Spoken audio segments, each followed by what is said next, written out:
बिस्मिल्लाहिर्रहमानिर्रहीम। अस्सलामु अलैकुम वरहमतुल्लाहि वबरकातुहू। वेस कैसे हैं? वो शफ़ी चैनल में मैं आपको खुशामदीद कहता हूँ। उम्मीद है कि आप अपने अम्मी अब्बू के साथ, बहन भाइयों के साथ, दोस्तों के साथ खुश खुर्रम होंगे। आजकल चूँकि सर्दियों का मौसम का आगाज़ हो रहा है, सर्दियाँ शुरू हो रही हैं, तो इनमें अक्सर ऐसे देखा गया कि बालों में खुश्की हो जाती है। सर में जो सर के बाल होते हैं उनमें बहुत ज़्यादा खुश्की हो जाती है। तो इस खुश्की को दूर करना चाहिए।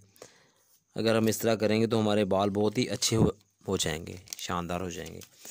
तो इसके लिए मैं चंद बातें आपसे शेयर करने लगा हूँ। बिल्कुल आसान और बेदर सी।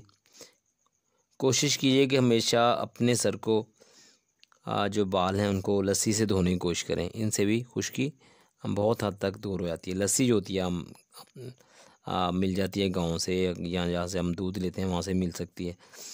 तो लस्सी से के साथ सर धोने से खुश्की दूर हो जाती है। दूसरा, इस मैं आपके साथ नुस्खा शेयर करने जा रहा हूँ। ये भी एक घरेलू नुस्खा है।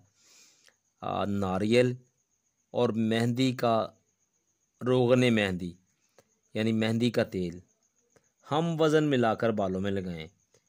इंशाअल्लाह अज़ीज़ इससे आपके बालों की, सर की खुश्की जो है वो दूर हो जाएगी। मुझे अपनी दुआओं में याद रखिएगा। आज के दिन बस इतना ही। वस्सलामु अलैकुम वरहमतुल्लाहि वबरकातुहू।